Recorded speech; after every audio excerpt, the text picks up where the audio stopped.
I'm going to record this.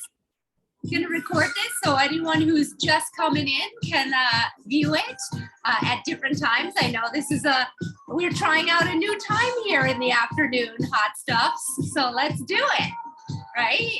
So I'm excited. I hope you guys are too. I want to chat today all about diet mentality. And let's just open it up, like guys in the chat. I want you to tell me, what do you think the definition of diet mentality is? What does that mean to you? Just a couple of words. Let's start sharing that. And I want to share with you my passion around what we're doing here today. I am single-handedly trying to, I guess, maybe like change the trajectory of my life after having worked behind the scenes at a lot of weight loss companies and been a part of building out a diet culture, honestly, and now going in and trying to help everyone I know and anyone I can touch to unlearn how to diet. That is my life's goal. Can I unlearn all of these patterns and behaviors and thought processes that have been tied to, I don't know about you guys, show of hands if you dieted since you were 14, like me. Yes, we have that in common here at the Target 100 community. We all have a past. We all have a history of really going in and out of these programs. So today we're going to talk about how do we really unlearn some of these patterns and behaviors. And that's all they are, guys, right? So I'm a behavior specialist. I'm a habit formation expert. What I've really learned about diet mentality and dieting in general is it's honestly, if it's like it is for me since 14, it's just a pattern that I picked up, patterns of behavior, patterns of thoughts, and patterns of relationships to food, and those relationship to my body, the relationship to the outcome of my actions, right? So all of those things are going to be really important for us to talk through today. So I'm just going to pop up the chat and see. So yeah, diet mentality, shame, restriction, judging foods as good or bad. Yes. And hopelessness. Oh, that's such a terrible word, right? We hate that word, but it's a very appropriate word for diet mentality. Can I pick on you, Marianne, just because that's so powerful? Would you be able to kind of tell me where that came from inside of you? Well, I guess it just comes from, continuously just failing with the diet. And in the end, you're just like, okay, this is just hopeless. I don't know where to begin. I'm so confused about everything, all the different things that you constantly hear about how to diet, how not to diet. I feel kind of hopeless once in a while. Thank you. Thank you for sharing. I really appreciate you jumping in like that. That was brave and helpful. Because you also really touched on another important piece of what we're going to talk about today, which is called diet confusion, right? So diet confusion is really honestly when you have done so many diets or read so much and you get inundated these days, guys, from everywhere, right? About what you should eat, what you shouldn't eat, what you should do, what exercise is good, what's bad, what's in vogue right now, what's out of vogue. It's all it's coming at you so quickly that I do find when I've done private coachings, even just yesterday, I had a woman stop by my front porch and we did a private coaching session, and she had done many things, and she had just ordered Nutrisystem the week before, and she was like, it's so terrible, but I've lost faith in myself. And that's what the industry is really working at, guys. She came to a point where she literally didn't believe that she could decide what she was capable of eating. And so she let a company box up some crazy processed foods and send them to her door because she wasn't capable. And so my life's work will be to empower you and hand you back the capability of navigating through what's right for you, getting rid of that sort of that diet noise, if you will, and being able to kind of step back and really kind of see the industry for what it is and separate yourself out, especially those of us who've been doing it for so many years. It just became a part of our identity. And one of the things that I talk a lot about in my courses is this deep piece, right? The deepest piece of change, right? When you think about the levels of change, it starts at a very crust layer where you can kind of make changes to your environment, and then you change your behaviors, and then you start to feel more capable, and then you start believing in yourself, and ultimately your identity changes from from a person who was right all the way out there to the point where she said, I'm gonna have to order Nutrisystem meals because I can't even trust myself to make the right choices anymore because I'm that confused. And she was upset about it. And in no way, I want you to hear zero guilt or shame from me on that. And exactly what I told her was, you should be very proud of yourself, right? Because every one of us, in every situation we've ever been in, there was a positive intention behind every behavior that we ever did. Right? So she didn't order the Nutrisystem to hurt herself. She ordered it to help herself. She ordered it because she thought, I got to try something, right? So there was a positive intention there. I really think it's more, I really try to focus more on the conditioning into us believing that we can't make those decisions, or that we don't have the power to figure this piece out. That's what the industry, I think, has done, is made it seem like this is some sort of mystery, right? That somebody's got like a secret formula for, and if you could only figure out that one, if you could only buy into that one, you'd finally be changed. Anyone feel that, like that cycle go, right? And so you keep trying. And the reason I can speak from this is what, 30 pounds 5 times, 50 pounds, then 65 pounds. And now I've been maintaining that weight for 10 years.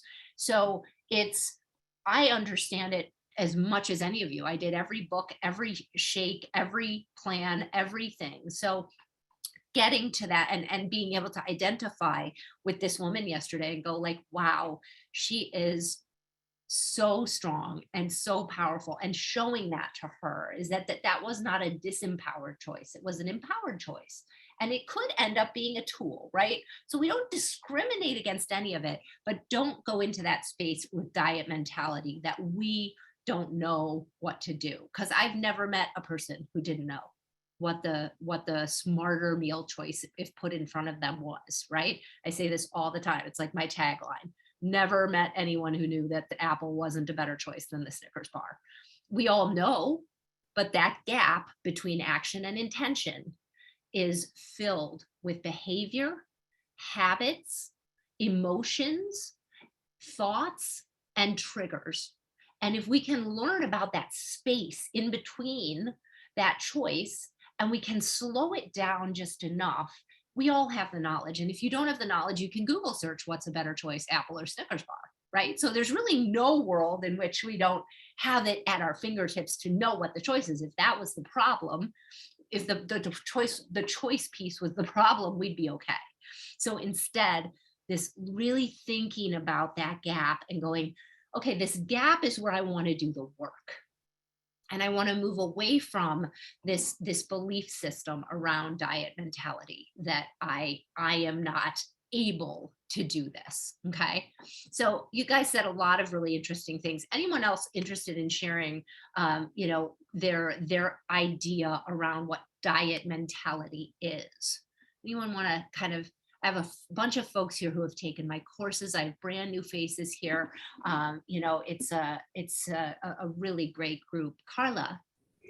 I would say that it's hard. It has to be strenuous, that you won't like the menu, and that you have to kind of starve it. Okay, go potty. Excuse me. But that it's going to be a big task. Everybody can't do it. So, it's going to be hard, and that it has to be so hard. And what's the word? It's really almost like it's mystical, if some people just unlock something that and maybe you had some type of magical thing happen, that they have some type of magic. Yes. And yes. And that you don't have. Yeah. And like you said, you don't know. I wasn't here for these first 7 minutes, so excuse me. So maybe I'm repeating some of the things that other people says, but to me, dieting to me always mean hard, restrictive.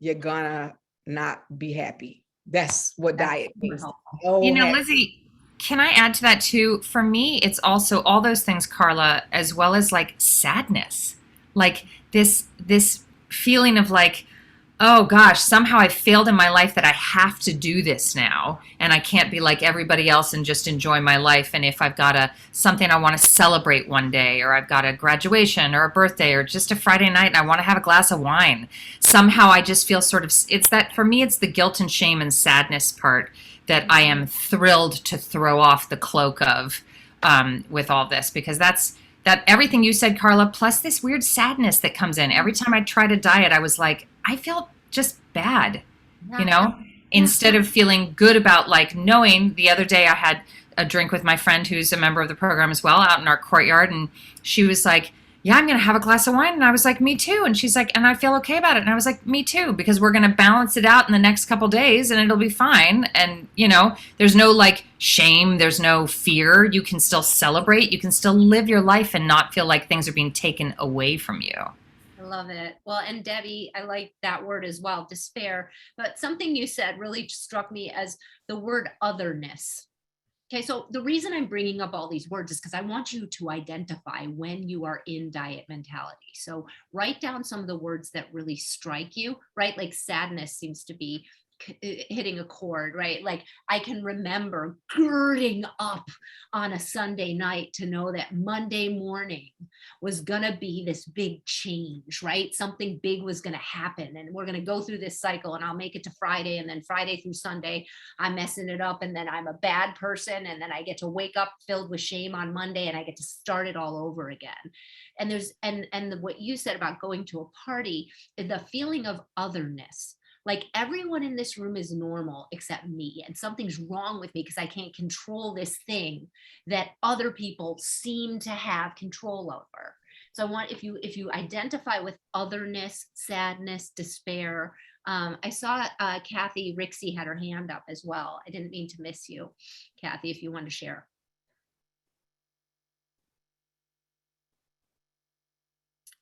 We can't hear you. I see you unmuted, but I can't hear you. I'll check in with Candy and keep trying if you can. We'd love to hear from you. Okay, Candy, what did you want to say? I always felt like I was punishing myself.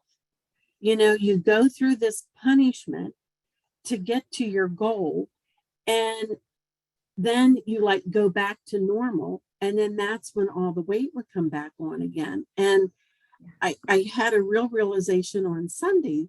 Everybody went out for ice cream, and I did eat an ice cream cone. And I started, wanting to eat more. And all of a sudden it came into my head. I remember David talking about, I don't remember if he drank wine or if he ate something, but the next day he had all these cravings. And I thought to myself, this is okay. So I worked through that and didn't eat anymore. I mean, I chomped on gum and sucked on sugar-free mints and stuff. But I thought this is normal, and I'm now aware of it. Where before, I would have just continued to eat all the stuff that I wasn't supposed to eat. So it's like, wow, I'm not punishing myself anymore. I'm enjoying what I'm eating, and I'm still going to lose weight.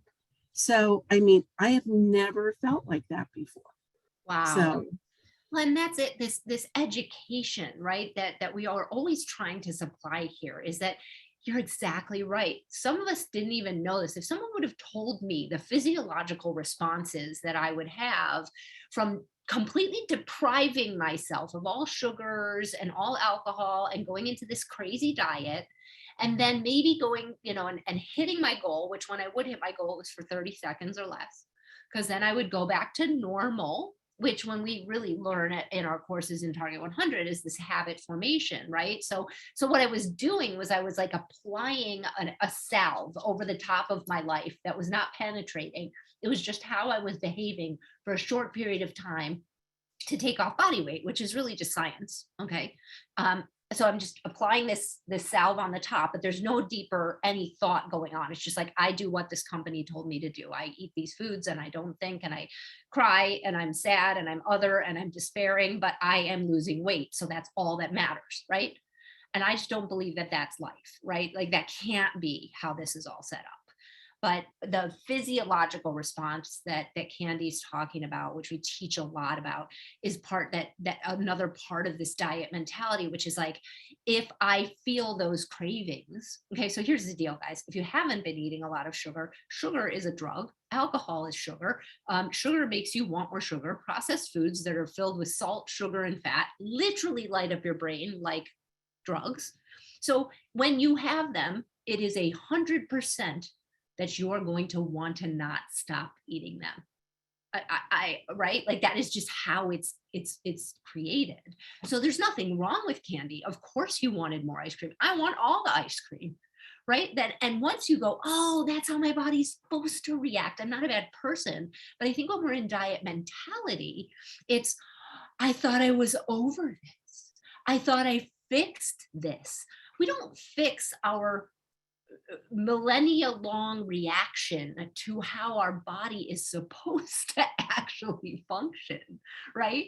It's making you crave those foods. There's a physiological response. Learning, oh, I know I can have an ice cream cone, but I really got to learn how to turn the ice cream off, like either brush my teeth or take a walk or drink some water or do mint gum, and expect that my mouth and my brain may say, have another bite, get some ice cream to bring home. Wouldn't that be smart, right? And that's just how it works. And now Candy's hearing the voices, which are just natural voices. But when we're dieting, we feel bad about it. We feel like somehow we're broken because we can't have willpower. There's no willpower, guys. There is learning and habit formation and changing of behaviors and changing of your relationship to this process.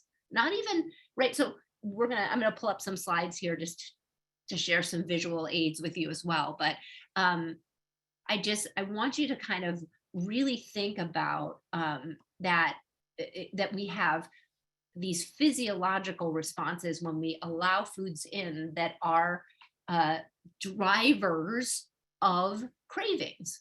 And that's okay. So I love wine, and I had some wine on Monday. We had a big event at my house, and I haven't been drinking a lot this year at all. And yesterday, all day, I was like, I'm gonna go to the liquor store and get myself another glass of wine. I just couldn't believe how many times my head told me to go pick up a bottle of wine. And I just kept saying, no, thanks, no. I know why you're saying it. I know, but by tomorrow, when I wake up in the morning, you'll stop bothering me. I'm gonna drink my water. I'm gonna take my walk with my dogs, and I'm gonna be fine. It's because I've learned to hear the voices. I learned what the craving process feels like. And it's usually only about 24 to 48 hours that stuff is still in you. But when we were dieting and we knew that we'd now gone outside of the rules, right? Now we're bad because ice cream wasn't on the plan. So now I'm therefore bad, which now science shows us that guilt and shame will highlight the reward center in your brain. And you will now, what do we do? When the reward center gets lit up, the reward of our choice is more food. So we go, and now that one ice cream cone turns into 3-day bender because we're physiologically craving this food. Now we've got guilt and shame highlighting our reward center in our brain. And on top of it, we're facing going back to sadness, otherness, despair, negativity, horrible foods. So why would I, right? Like, why would I go back?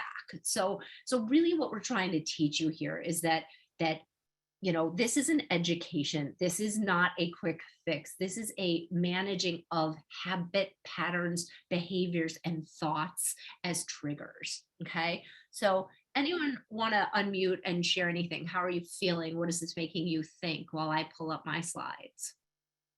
I always love the conversation piece of this. So I want you to be able to kind of, what's this triggering? Kathy, Rixie, I see you. I'm hoping we can hear you.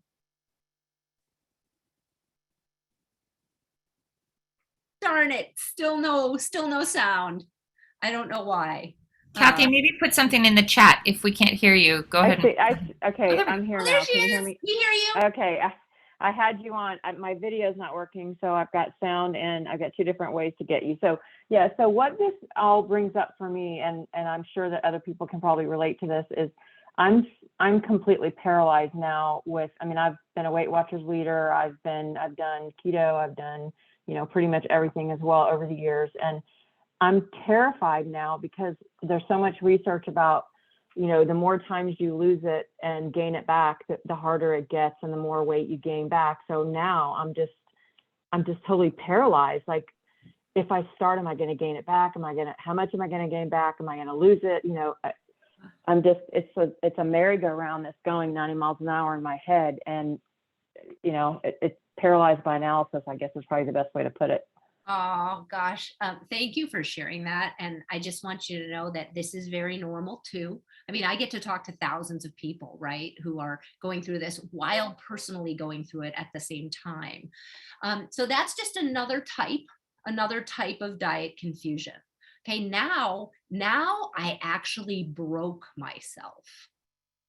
Okay, I've heard this many, many times. I think I did so many things in my past that I've actually broken my body, Liz. And it is terrifying because I've been there, right? And the truth of the matter is that it's not true at all. With change in behavior, what that type of thinking ends up doing for us is what I call lack of consistency, right? So I've got my little famous little mug here that we had made.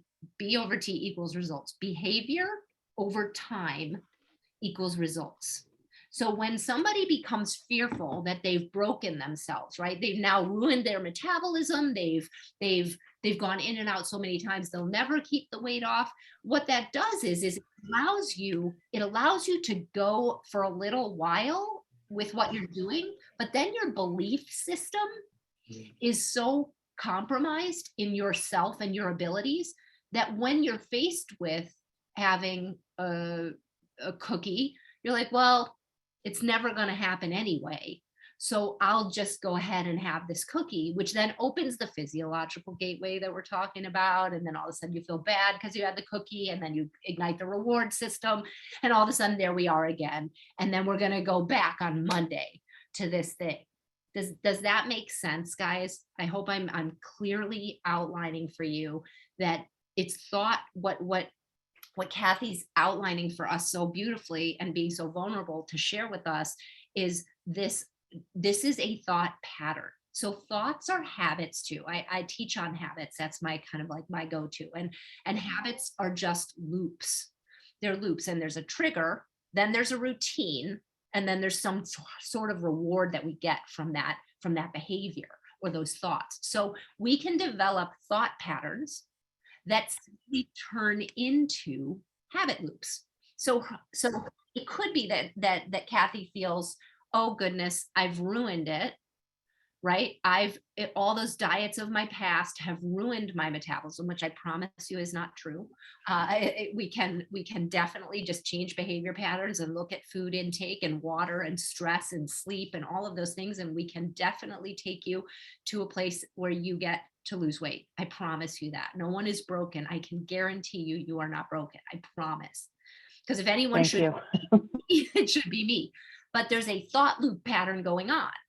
I broke myself. That's filled with guilt and shame. The routine then is, well, who cares? I'll go outside the lines of what would give me weight loss. And the reward is that's delicious food, or I got an escape, or I was free for a moment, or, you know, I don't care. I'll just stay like this for the rest of my life, right? Like who's had, I mean, anyone, right? So I'm just trying to outline for you guys this diet mentality. And that is such a perfect example, right? Of getting stuck in a loop that's an igniting of a guilt and shame pattern that results in overeating because that's what we've conditioned ourselves to do. And it could just be a thought, or it could be, you know, maybe in the past when Candy went to get the ice cream created a trigger of loops, but you hear how she's changed the loop. She feels zero guilt or shame. In fact, I wrote down ice cream cone on my pad because I like to take notes when I'm talking like this. I was like, she had an ice cream cone in the summer. How fantastic. Whereas it used to be, if we're dieting, I had an ice cream cone with my grandchildren in the summer. I'm a bad person. And I need to free you from all of that. I need to teach you that that is all the pattern, that negative self-talk, that guilt and shame then led to. And now you hear it in Candy. She's free of that. She said, I used my skills. And guess what? I've got skills all day long, but I still sometimes fall on my face, you guys. Like, I still sometimes get the ice cream and that physiological response drives me a little bit too far. Oh, well, but it's when you learn it and you can cap it, you can go like, oh, I know what I'm doing and I have some skills to back it up. So one ice cream cone doesn't turn into 3 weeks. Maybe it turns into an ice cream cone and a glass of wine the next day. But you're like, okay, right? I'm not bringing the ice cream home and I'm not going to get another bottle of wine because I understand I got to keep my environment clean. I've got to continue to what I loved so much about what Candy was saying is you could hear that she is working on the foundation of trusting herself. In the past, she couldn't trust herself to have an ice cream cone because that meant she was out of control, bad, she'd done something wrong. And now that's not the case at all. It never was, but we were conditioned by the diet industry to believe that if we weren't perfect, okay, so that's the other part of diet mentality is perfectionism. If we weren't perfect on every level, including what we ate, how we ate it, when we ate it, then we were bad and we should, so it was all or nothing, in or out, black or white, and no ice cream cone to be had, right? So I really, really appreciate you guys sharing these examples. And Candy, thank you. I hope you don't mind me borrowing on your example during this, but it was such a perfect example of you because you've been with me. You're doing the beginner's course right now, and you are taking this process so seriously. And I think you're seeing it in a way. You're seeing it underneath in a way that once I see a person see it, and I've seen it in many of the folks that are here, once you see it, you can't unsee it. So you're kind of like free from that diet mentality. And that's a really wonderful place to be. So yes. Yeah. And it didn't come easy. I mean, I took the beginner's course once and I just kind of like skimmed the surface. Okay, this sounds good. Then I took the next level and the wheels started to turn a little bit. And then after talking with Lynn, she said, well, some people will take the beginner's course again. So I'm doing it again now. And all of a sudden something clicked. And so, I mean, it wasn't like an instant thing. It takes me a while sometimes, but boy, I'm really starting to understand my habits. And I thought I broke my metabolism. I thought there was no way ever I was going to be able to lose weight. You tweaked a couple of things for me, and in 1 week I lost 5.4 pounds. It's like there wasn't anybody more surprised than me. Did you hate what you were eating? No. I ate normal foods, things that I like. I mean, I watched portions and did have some restraint with some things, but I mean, I really watched the sugar and I'm okay with that, which I never thought those words would come out of my mouth, that I was okay not eating sugar.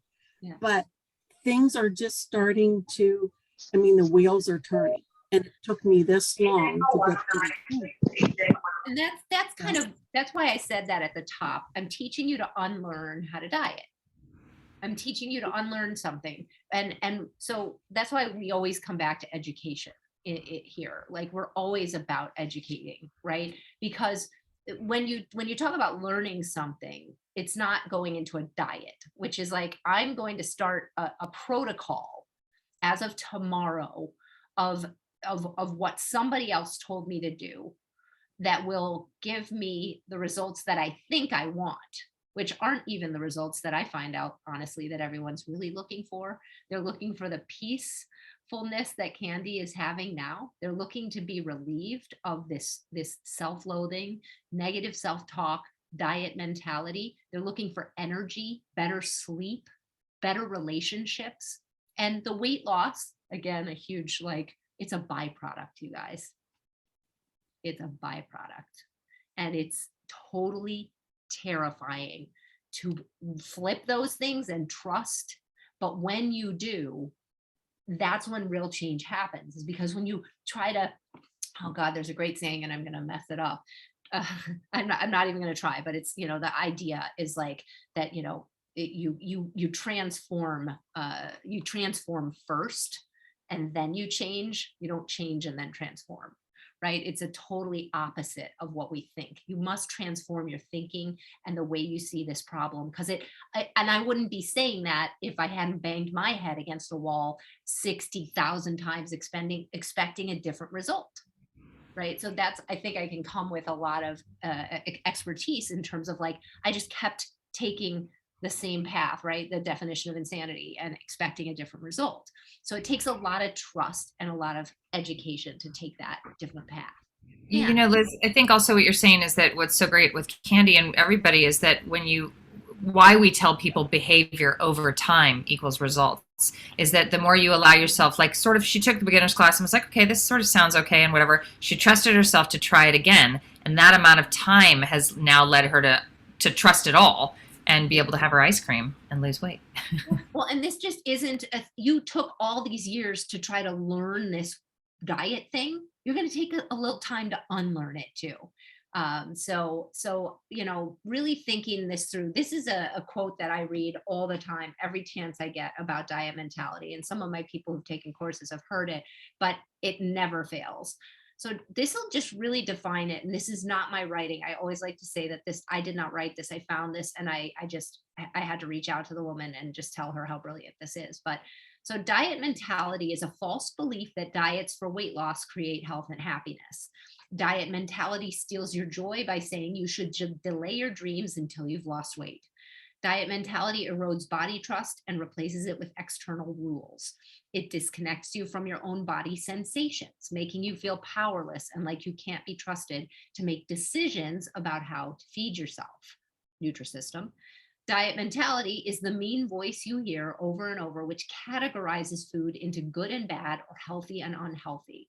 It is a voice that tells you ridiculous rules such as no eating after 7, no carbs after lunch, and no dessert because you didn't exercise.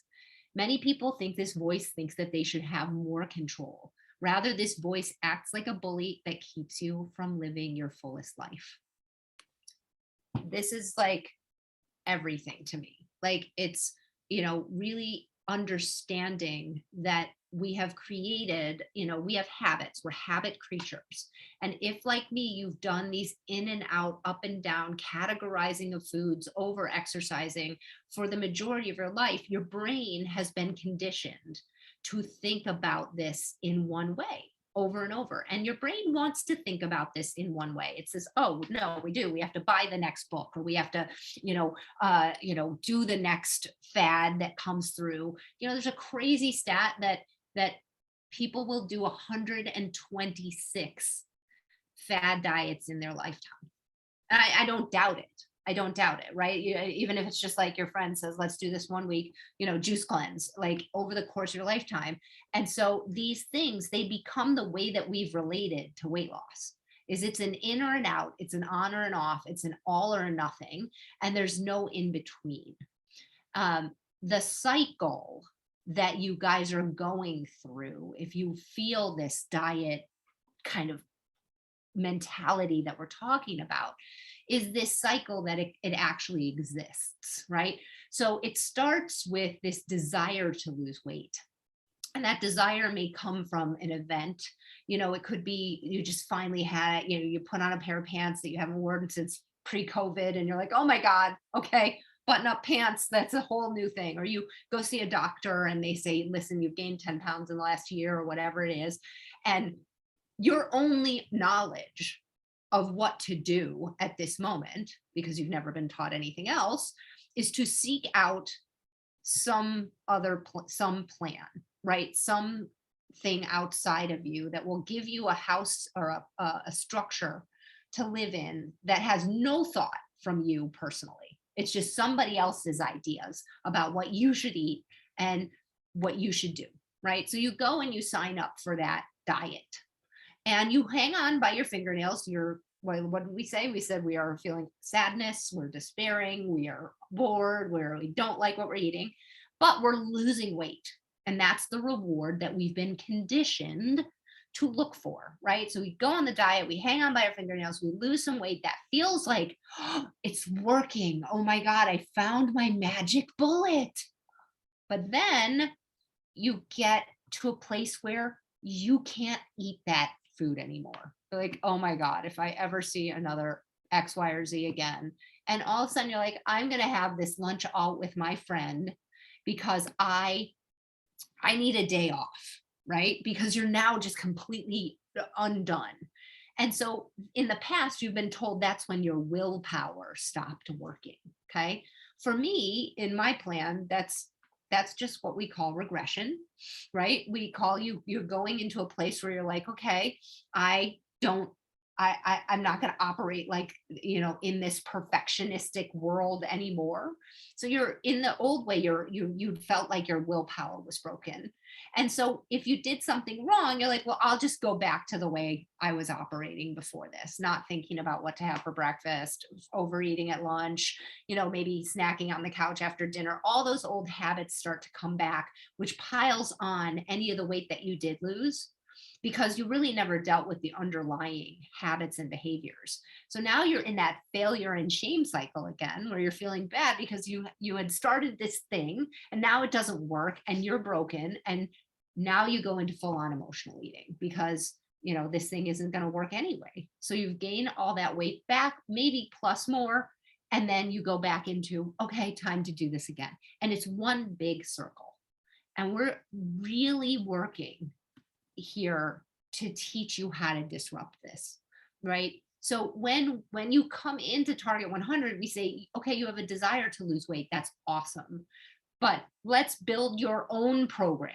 Don't let anyone build your program for you. Let us give you a loose structure and all the tools that you need for you to build it out, because you actually are really smart, and especially smarter about you than I am. So I want to stop you from searching for these quick fixes, this next thing, the external kind of fixes that have been there in the past. Okay. And give you the opportunity to start to recognize. So we call this webinar Dismantling Diet Mentality, because it is a dismantling. It is not I'm going to break it today because Liz had a webinar. You will have to dismantle it over time. And you will have, I'm sorry, this chart is an eye chart here. And my beautiful person who does these amazing slides, she was like, Liz, you can't do this. This is too small. And I said, no, it's for a purpose. Okay. I made it, I threw on here just in a moment, all of the things that I could think of. And it took me like less than 30 seconds to write all this out, because these are the things I hear over and over and over again. And I'm just going to pick some out. I want you guys to pick some out and talk about them if you can read them. But okay, so overeating today because you're going to go back on your plan tomorrow. Has anyone ever done that? Right? So I'm going to get it in. I got to get it in. That is an unnatural relationship with food, right? And instead saying like, okay, I understand that that's a habit pattern and a behavior loop that I'm going to have to dismantle. I'm not just going to be able to like fix it overnight. I got to think about this. Where did it come from? What does it mean? How do I stop thinking about there being an on or an off or an in or an out? How do I start to really put myself into that space where like I can change at any moment. I don't wait till tomorrow and shove as much food in me as I possibly can so I can wake up and restrict myself tomorrow. That is like so unnatural, right? But it felt totally natural to me for the majority of my life. And I thought it was the way it's done. Isn't this just how it goes? No. shoving in extra servings of off limit foods because you won't allow that food again for a long time. So like Candy's example, the ice cream cone, oh, better get as much. So I'm not just going to have a scoop. I'm going to have like a giant fudge sundae because I'm not going to eat ice cream again for 10 years. Right. So that unnatural in and out. Over exercising to eat more. Anyone go through that loop where they're like, oh, I'll just outrun my fork. Okay, how did that work out? Not well for me. I ran a marathon and I gained 5 pounds. Like, seriously, like I gained weight training for a marathon because I thought I could eat whatever I wanted, right? Fasting because other people say it works, right? And I'm not saying that it doesn't work. It may be fabulous for you, but how about if you test it out as a thing for you in a science project and see if you react well to it, right? So I've helped, now over the course of, I don't even know, hundreds of thousands of people. And there are people that need to eat regularly throughout the day, or they really don't feel well. And they're going like, I heard about this intermittent fasting thing, and I'm just going to do it, regardless of how they feel, what it does to them. But that will help me lose weight. I'm going to try to get you guys to continue to think of this as a science project where you are gathering information about what works for you. So if you choose to do intermittent fasting, you choose to do it the way that I take supplements, okay? When I think I'm going to start a new supplement, I start it by itself. I take it for 7 to 10 days. I jot down how I feel each day. And if I notice anything about this supplement, did it make me feel better? Did I have more energy? Did it reduce my inflammation? Don't pile them all on together. Don't say, I'm going to do I'm going to do a food plan and I'm starting at the gym tomorrow and I'm going to do X and I'm taking 10,000 steps. Layer this up slowly so that you can understand how each thing is affecting you. So for me, I stopped eating breakfast and realized, oh my God, I hate my life. I just spent my whole life eating breakfast and I feel 60 times better not eating breakfast. I have more energy. I don't get as tired. I don't get as worn down. But I have people who 6 mini meals really feels best for them. 3 kind of more meals and 2 snacks. I have people who eat 2 meals and 1 snack. So I'm trying to share with you that all of these things are just rules, like that woman said in her quote, external rules that we took to be truths because of our feelings of failure, shame, guilt, desperation. And I'm going to ask you not to jump off that cliff. That's diet mentality. That is, oh, I'm just going to jump into this pool because I am so desperate and upset and I'm triggered and emotional. So doing your best not to go into that space. Okay. Is anything jumping out on here if you're reading through this that you can remember for you, equating your self-worth with your weight, right? Or your food choices. I ate that thing, therefore I am bad, right? It just wasn't just that I had a cookie. I'm like now a bad human because I ate that cookie. I have no willpower. Right? So it's this negative process that is really being shoved in on us. So perfectionism. Yeah, please. Sorry, can I just jump in?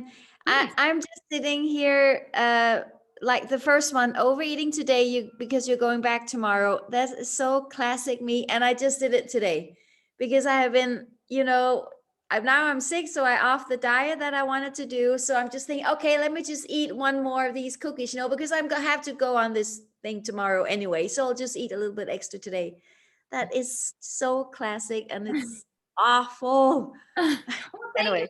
thank you for sharing that, because by sharing it, you've just identified it and you've spoken it out. And so honestly, that's how we learn, is when we actually speak, we learn. You don't learn as much listening from me. Trust me, with science tells us this, you learn 75% of what you say and 25% of what I say. So, by you saying that, the next time your brain wants to shove that thought pattern up, you're going to go, oh, let me try it a different way. And I hope you noticed my verbiage and my language there. It's going to shove that thought up, and you're going to say, I'm a bad person, I shouldn't do that. Nope. You're going to say, oh, I hear you. Let's try it a different way and see if we get a different result. How about if I put the cookies in the freezer, or I give it to my neighbor, or I put it in the garbage? Just this one time, brush my teeth, walk away from this. I guarantee you, Marianne, it will be so uncomfortable because your habit is to say, trigger, okay, I'm sick. I have one more day off this before I go back tomorrow. So it's much more comfortable for your brain and your body to go through the pattern that it knows better than it is to try a pattern that it doesn't know the outcome of. It knows the outcome of this one. So I'm so proud of you for speaking that out. And now you get the opportunity to talk back to it because you've recognized it. Perfect. Thank you so much, Liz. You're so welcome. Anything else jumping out for you guys here that someone wants to jump in on? Yeah, Kathy Lopez. Okay. For me, it was the obsessively eating the same foods over and over again, particularly during the work week. I literally had the same breakfast, lunch, and dinner 5 days a week, often even carried that into the weekend without any thought of whether I really enjoyed that food or not. The only variety in my diet was what vegetable am I going to have tonight with my dinner, with my chicken and brown rice. And other than that, it was just the same, because same thing. If I strayed for that, or I got to the point where I felt like this is what works for me, I can maintain my weight or lose weight if that's where I'm at in the cycle right now, by eating these foods. But the minute I incorporate anything else, that lab partner moves around a bit, and I'm not comfortable with that. So, I did it for nearly 10 years. I mean, a decade of the same meals. And when you go off track in that environment, you go way off track. I mean, then it was, just ridiculous. Yeah. And again, thank you for sharing that. I think I can definitely recognize that pattern, right? Once I found something that I thought was the magic bullet or was working, and I wrote down, because I felt like this fear inside of me as you were talking, that is driven, for me personally, I won't speak for you, it was driven by fear. Because if I went outside of these lines, then I wouldn't be able to get back in, because I don't know how, because I'm not empowered, because I don't have the skills, because I don't have the tools, right? And so really hearing you kind of be able to recognize that, break free of that, and learn how to kind of do what we try to teach here, which is called flexible restraint, and learning how to actually be flexible. And you end up at a party and you decide, I didn't think I was going to have a cookie tonight, or a slice of cake, or a glass of wine, but I really, really feel like it. And I'm going to do that. And I am going to feel great about the process. And I'm going to wake up tomorrow. It's going to have no bearing on anything in my life. Right. So that kind of, you saw that one in there around, bringing yesterday's choices into today. I say this a lot, that what diet mentality taught us to do was really to drag our past into our future. Say, oh, well, I failed over and over, so therefore I will fail again. Jana, yes. Amen, sister.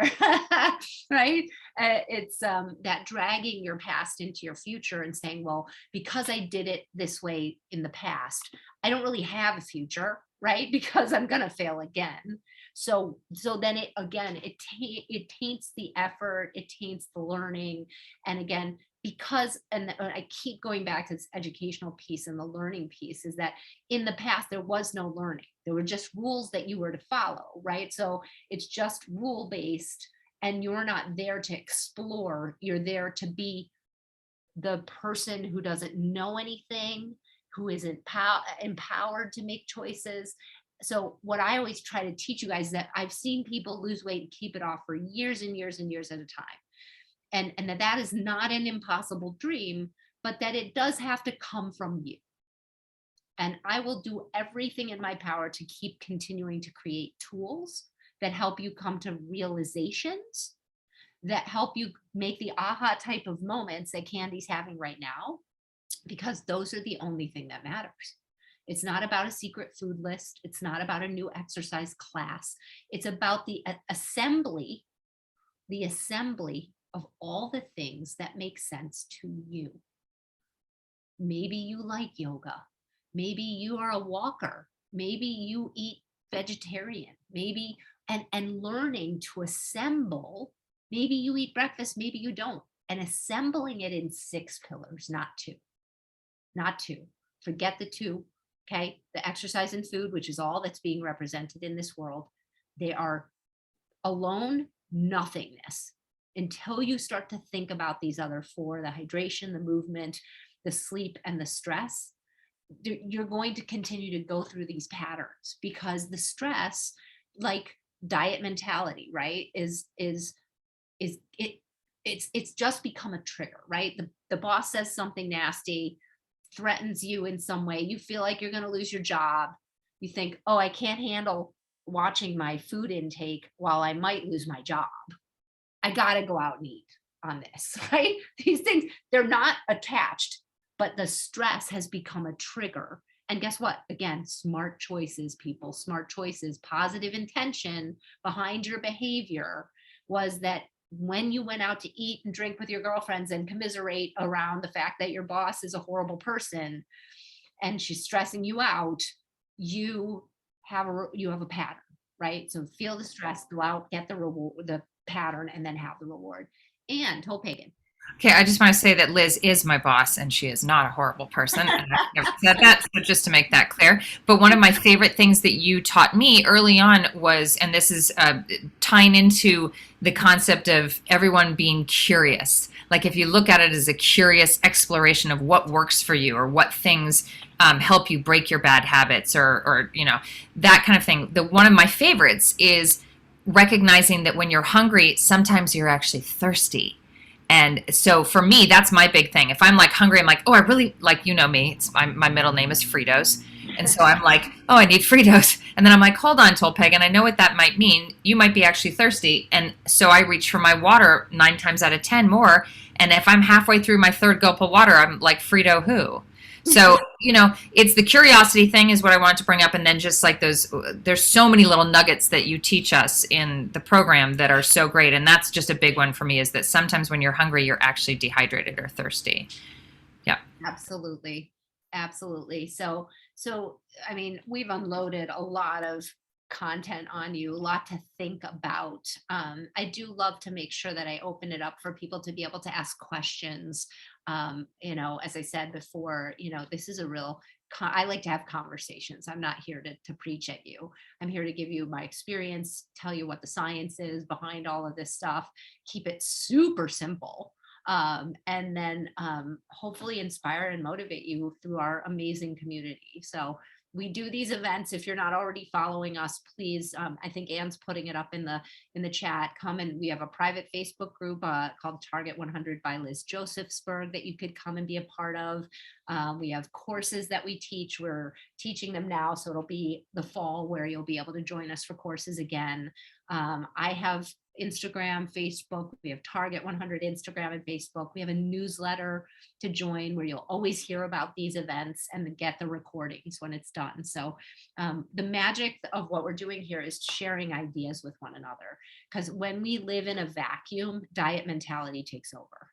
And when you can hear someone else's ideas and how they're facing this, what it does is it gets your wheels turning. You go, oh, that's interesting. I should try, maybe I'll try no breakfast for a week. And I'll do a science experiment around trying to have some ice cream one day and not having anything the next day and being okay with myself having an ice cream cone. Let me try that, right? It gives you food for thought to be together and hear from one another. So before I set you free, does anyone have any questions or anything you want to share? I mean, this was a really powerful conversation, just the kind I like to have. But anything I can help you with as we head back to finish hump day. Carla. I got a question. This may be a little deep, but over the weekend, I went on a family vacation. It was kind of all thrown off because other people were making the food. I totally the wheels went off the wagon here. And so during this time where I was there, I could have made some different choices, but I didn't make all the choices. My stress pillar was really great, but all the rest of them went to, and during the time I was going, why am I mean, I had gotten to like all these little nuggets that I had done before I ever, started with Target 100. Like I was hiding fruit snacks.